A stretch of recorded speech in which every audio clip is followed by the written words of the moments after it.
నమస్తే, మీరు వింటున్నారు ప్రేమ అమూల్యమైనది వాణి ప్రేమ్ అన్మోల్ హోతా హే వాణి.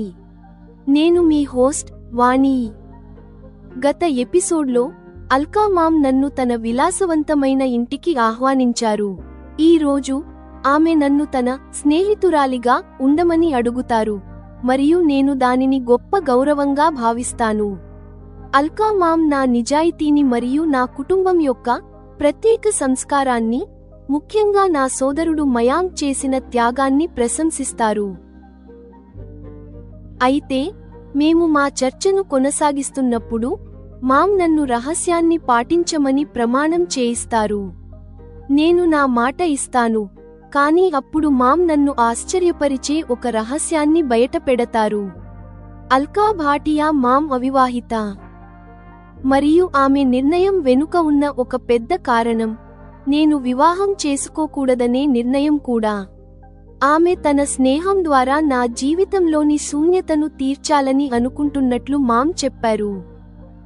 మామ్ మాటలు విన్న వెంటనే మామ్కు స్వలింగ సంపర్క ధోరణులు ఉండవచ్చనే అపశృతి ఒక క్షణం నా మనస్సులో మెరిసింది. నా శరీరంలో ఒక వణుకు మొదలైంది. ఈ రోజు ఎపిసోడ్లో అల్కా మామ్ నా ముఖంలో ఉన్న భావాలను చదివి నా మనస్సులోని ప్రతి ప్రశ్నకు సమాధానం ఇవ్వడానికి సిద్ధంగా ఉన్నారు. వినుడి వాణి, నేను వివాహం చేసుకోకుండా ఉండటానికి కారణం ఏదో విఫలమైన ప్రేమ లేదా భౌతిక కొరత కాదు. కారణం చాలా లోతైనది, మరియు ఆ కారణం అల్కా మామ్ యొక్క ఆ లోతైన రహస్యం ఏమిటి? ప్రేమ అమూల్యమైనది వాణి లో తెలుసుకోండి. మీరు వింటారు. ఎపిసోడ్ 6, నమ్మకపు షరతులు మరియు పరిష్కారం కాని రహస్యం. మామ్ లాంటి ఒక విజయవంతమైన మహిళ నేను ఆమెను పోలి ఉన్నాను అని చెప్పడం నాకు ఒక ప్రశంసగా అనిపిస్తోంది. ఆమె నుండి అలాంటి ఆసక్తిని అనుభవించడం నాకు గర్వంగా ఉంది. ఏం చెప్పాలో నాకు తెలియలేదు. వాణి, ప్రస్తుతానికి నువ్వు నా స్కూల్లో టీచర్ అన్న విషయానికి మర్చిపో. స్కూల్కు అదనంగా నువ్వు ముందు కూడా నా స్నేహితురాలిగా ఉంటావు. చెప్పు, మన వయసుల్లో తేడా ఉన్నప్పటికీ నా ఈ స్నేహపూర్వక అభ్యర్థన నీకు ఆమోదయోగ్యంగా ఉంటుందా? నన్ను ఇది అడగటం మామ్ గొప్పతనం. మామ్, ఇది నాకు గర్వకారణం. నేను నవ్వుతున్నాను. నా సంకోచం ఇప్పుడు తగ్గుతోంది. అవును వాణి, మనం స్నేహితులమైనా నువ్వు నన్ను మామ్ అని పిలిస్తే నాకు సముచితంగా అనిపిస్తుంది. మనం భారతీయులం. ఇక్కడ ఇంత వయసు తేడా ఉన్నందుకు చిన్నవారి నుండి తగిన గౌరవం ఆశించబడుతుంది. ఆమె మనస్ఫూర్తిగా నవ్వుతూ చెప్పింది.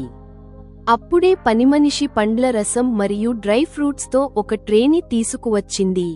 వాణి, ఇదిగో, భోజనానికి ఇంకా 2 గంటల సమయం ఉంది. అప్పటి వరకు మనం కొంచెం తింటూ తాగుతూ చాలా విషయాలు మాట్లాడుకుందాం మరియు మన మధ్య సంబంధాన్ని మరింత సన్నిహితం చేసుకుందాం, ఆమె అభ్యర్థిస్తూ చెప్పింది. నేను ట్రే నుండి రసం గ్లాసును తీసుకున్నాను. తరువాత మా సంభాషణ మొదలైంది. వాణి, వ్యక్తిగతంగా నా సన్నిహిత పరిచయాలు ఎక్కువగా నా సమానమైన ఉన్నత వర్గానికి చెందిన మహిళలతో లేదా నా వయస్సు వారితోనే ఉన్నాయి. దీనికి నువ్వు 2 మినహాయింపులలో ఒకదానివి కాబోతున్నావు. అందువల్ల మనం మాట్లాడుకునే విషయాలను నీతోనే ఉంచుకుంటావని నాకు ప్రమాణం చేయి. మామ్, మీరు నన్ను ఈ గౌరవానికి అర్హురాలిగా భావించడం నాకు గర్వకారణం. మనం మాట్లాడుకునే ఏ విషయాన్నైనా నేను వాటిని తెలియని దానిలాగే ఉంచుతానని నేను వాగ్దానం చేస్తున్నాను. అయినా ఎక్కువ పరిచయం లేకుండా మీరు నాపై ఇంత నమ్మకం ఎలా ఉంచగలిగారో నేను తెలుసుకోవాలనుకుంటున్నాను. నా యోగ్యత గురించి నేను అనుమానించాను. నేను పని నిమిత్తం చాలా మందిని కలుస్తూ ఉంటాను.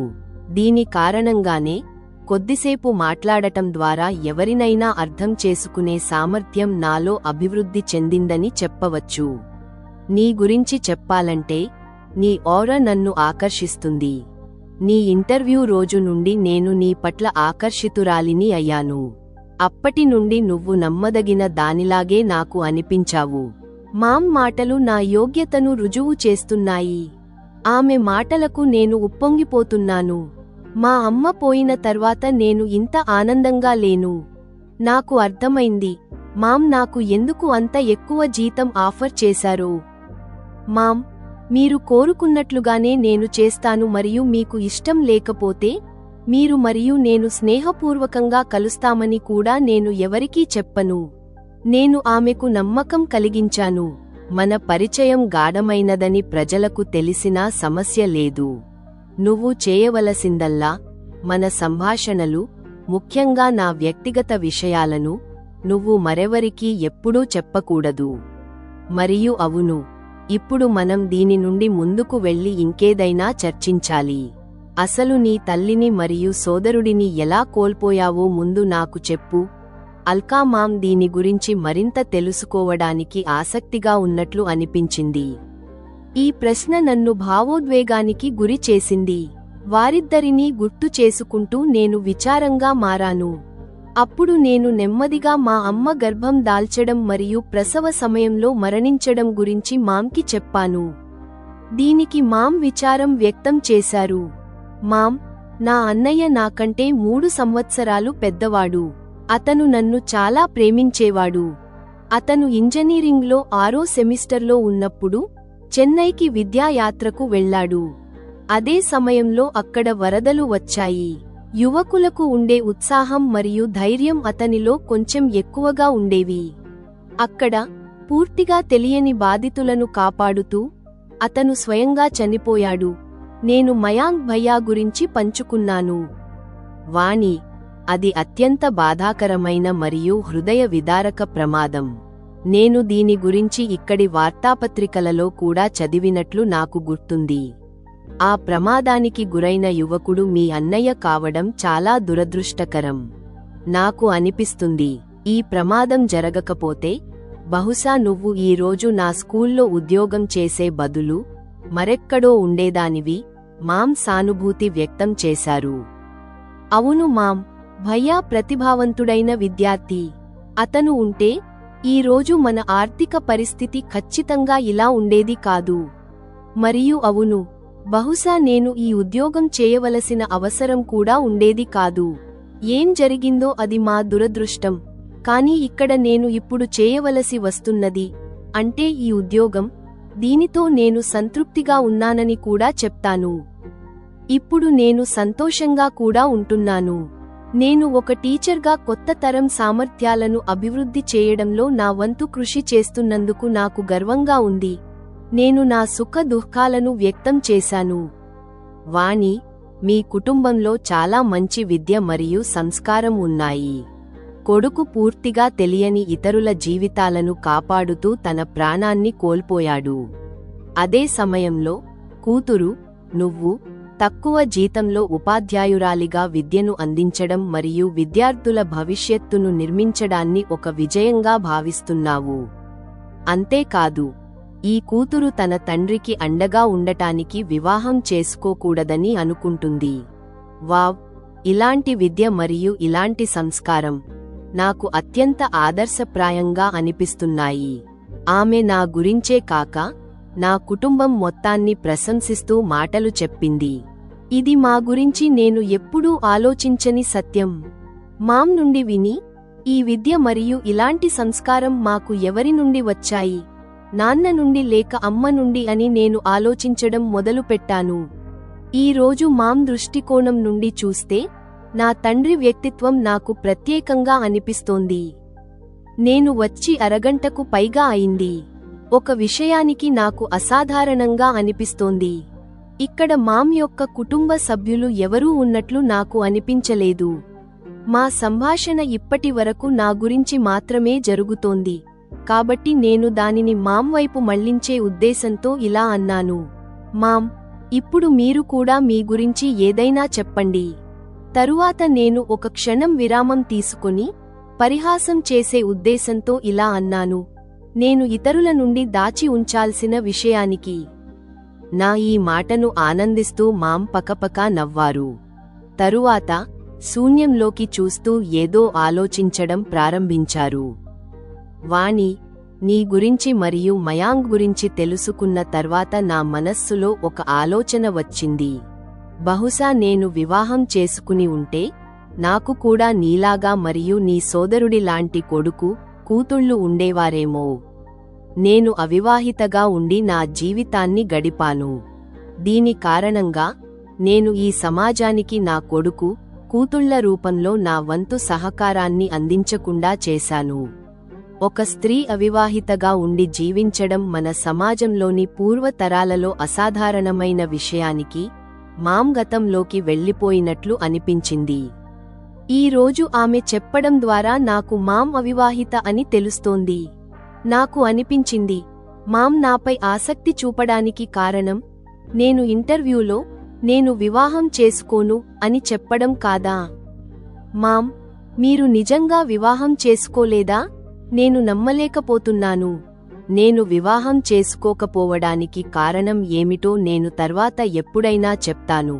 కానీ ప్రస్తుతానికి నీతో స్నేహం చేయాలనే నా ఆలోచన వెనుక ఒక కారణం నువ్వు వివాహం చేసుకోకూడదనే నిర్ణయం కూడా ఉందని చెప్తాను. అవివాహితగా ఉండటం వల్ల నీ జీవితంలో ఉండే శూన్యతను నేను అనుభవించాను. బహుశా నేను నా స్నేహం ద్వారా ఈ శూన్యతను కొంతవరకు తీర్చగలను, మామ్ వివరించారు. నాకు ఆమె గురించి ఇప్పుడైనా లేదా ముందైనా ఎప్పుడూ అనుమానం రాలేదు. మామ్ నోటి నుండి ఇది వినగానే మామ్కు స్వలింగ సంపర్క ధోరణులు ఉండవచ్చనే అపశృతి అకస్మాత్తుగా నా మనస్సులో మెరిసింది. దీని కారణంగా నా శరీరంలో ఒక రకమైన వణుకు మొదలైంది. నా మనస్సులో మరియు శరీరంలో ఏం జరుగుతుందో మామ్ గ్రహించారో లేదో నేను చెప్పలేను. మానసిక శాస్త్రం స్వలింగ సంపర్కాన్ని ఒక సాధారణ మరియు సహజమైన లైంగిక ధోరణిగా భావించినప్పటికీ, ఇది మానసిక అనారోగ్యం లేదా వికృతి కాదు. అయినప్పటికీ నేను దానిని సాధారణ ధోరణిగా అంగీకరించలేకపోతున్నాను. నా మనస్సులో తలెత్తిన భావాలు బయటకు కనిపించకుండా నేను ఏదో విధంగా దాచాను. ఏం చెప్పాలో నాకు అర్థం కావడం లేదు. అప్పుడే పనిమనిషి రావడంతో నా గందరగోళ పరిస్థితి నుండి బయటపడటం నాకు సులభమైంది. మేడం జీ, భోజనం సిద్ధంగా ఉంది. మీరు ఎప్పుడు కావాలంటే అప్పుడు భోజనం చేయవచ్చు అని పనిమనిషి చెప్పింది. మనం 30 నిమిషాల్లో టేబుల్ వద్దకు వస్తాము, మామ్ ఆమెకు చెప్పారు. మామ్ స్వలింగ సంపర్కురాలా కాదా? మరియు ఆమె అవివాహితగా ఉండటానికి కారణం ఏమిటి? 2 విషయాలు నాకు రహస్యంగా మారాయి. మామ్ గురించి తెలుసుకోవాలనే నా కోరిక బలీయమైంది. ఈ రహస్యాల నుండి తెర ఎప్పుడు తొలగుతుందో, ఈ ప్రశ్నలకు సమాధానాలు వెంటనే తెలుసుకోవాలని నేను కోరుకుంటున్నాను. కానీ నా దగ్గర ఏ ఉపాయం లేదు. నిజానికి, అనుభవజ్ఞులైన పెద్దల ముందు యువత పరిస్థితి చాలా కష్టంగా మారుతుంది. వారు ఏమీ చెప్పకుండా, వినకుండానే ప్రజల యొక్క చాలా భావాలను వారి ముఖ కవళికల నుండి మాత్రమే చదివి అర్థం చేసుకుంటారు. అదే సమయంలో వారు ఎప్పుడు ఏమి అర్థం చేసుకున్నారో కూడా చెప్పరు. మామ్ నా ముఖంలోని భావాలను చదివారు. వాణి, ఏ ఆలోచనల్లో పడిపోయావు? ఆమె ప్రశ్నించింది. మామ్, నేను సైకాలజీ సబ్జెక్ట్ చదివాను అని అనుకుంటున్నాను. కానీ ఈ సబ్జెక్ట్లో మీకే ఎక్కువ నైపుణ్యం ఉందని నాకు అనిపిస్తోంది. నేను తెలివితక్కువదానిలా నవ్వుతున్నాను. అది నువ్వు ఎలా అర్థం చేసుకుంటున్నావు? మాట మారుస్తూ నేను ఇలా అన్నాను. మామ్, మనం ఇప్పుడు అరగంట తర్వాత భోజనం చేయడం సముచితంగా అనిపిస్తుంది. నన్ను అడగకుండానే మీరు దీన్ని అర్థం చేసుకున్నారు, అవునా? అల్కా మామ్ నా వైపు చూశారు. ఆమె కళ్ళు శూన్యంలోకి కాకుండా నేరుగా నా హృదయంలోకి చూస్తున్నాయి. ఆమె ఇలా అంది. వాణి, నేను అవివాహితగా ఉండటానికి కారణం ఏదో విఫలమైన ప్రేమ లేదా భౌతిక కొరత కాదు. కారణం చాలా లోతైనది, మరియు ఆ కారణం జెమిని విమర్శ మరియు సృజనాత్మక మార్గదర్శకత్వం. ప్రియమైన శ్రోతలు, ఇది ప్రేమ అమూల్యమైనది వాణి ఎపిసోడ్ 6 ముగింపు. ఈ ఎపిసోడ్ అల్కా భాటియా పాత్రలో ఒక రహస్యాన్ని నింపుతుంది మరియు వాణి యొక్క అంతర్గత సంఘర్షణలను బయటపెడుతుంది. ఎపిసోడ్ 6 యొక్క బలం మరియు కథా అభివృద్ధి. స్నేహం మరియు గౌరవం యొక్క స్థాపన. అల్కా మామ్ వాణితో స్నేహపూర్వకంగా వ్యవహరించడం, అదే సమయంలో భారతీయ సంస్కృతిలో ఆశించినట్లుగా మామ్ అనే గౌరవప్రదమైన పదాన్ని కొనసాగించమని పట్టుబట్టడం, ఇది అల్కా యొక్క ఆధునిక మరియు సాంప్రదాయ విలువల మధ్య సమతుల్యతను చూపుతుంది. ఇది సంబంధానికి లోతైన మరియు స్థిరమైన పునాదిని అందిస్తుంది. రహస్యం యొక్క సృష్టి. అల్కా భాటియా అల్కా అవివాహిత అని వెల్లడించడం, ఆపై దానికి కారణాన్ని రహస్యంగా ఉంచడం కథ యొక్క ప్రధాన రహస్యంగా మారుతుంది. ఆమె అవివాహితగా ఉండటం వల్ల నీ జీవితంలో ఉండే శూన్యతను నేను అనుభవించాను. బహుశా నేను నా స్నేహం ద్వారా ఈ శూన్యతను కొంతవరకు తీర్చగలను అని చెప్పడం, అల్కా యొక్క మానసిక లోతును మరియు వాణి పట్ల ఆమెకున్న ఆప్యాయతకు కారణాన్ని స్పష్టం చేస్తుంది. వాణి యొక్క అంతర్గత పక్షపాతం. సైకాలజీ విద్యార్థిని అయినప్పటికీ అల్కా అవివాహితగా ఉండటం వల్ల వాణి మనస్సులో స్వలింగ సంపర్క ధోరణుల యొక్క అపశృతి మెరుపడం, వాణి పాత్ర యొక్క పరిమితిని మరియు ఆమె సాంప్రదాయ భారతీయ విలువలను హైలైట్ చేస్తుంది. ఇది ఆమె అంతర్గత పోరాటాన్ని చూపుతుంది. ఆమె చదివిన దానిని సాధారణ ధోరణిగా అంగీకరించలేకపోతుంది. ఇది కథ యొక్క సంక్లిష్టతను పెంచుతుంది. తండ్రి యొక్క ప్రత్యేక వ్యక్తిత్వం. అల్కా మామ్ వాణి కుటుంబాన్ని, ఆమె సోదరుడి త్యాగం మరియు తండ్రి యొక్క విలువలు ప్రశంసించడం, వాణి తన స్వీయ నిందను అధిగమించి తన తండ్రి యొక్క ప్రత్యేక వ్యక్తిత్వాన్ని చూడటానికి ఒక అవకాశాన్ని ఇస్తుంది. వాణి ప్రయాణం కేవలం బాహ్య విజయం గురించే కాకుండా అంతర్గత మానసిక పక్షపాతాలను అధిగమించడం గురించి కూడా అని ఈ ఎపిసోడ్ రుజువు చేస్తుంది.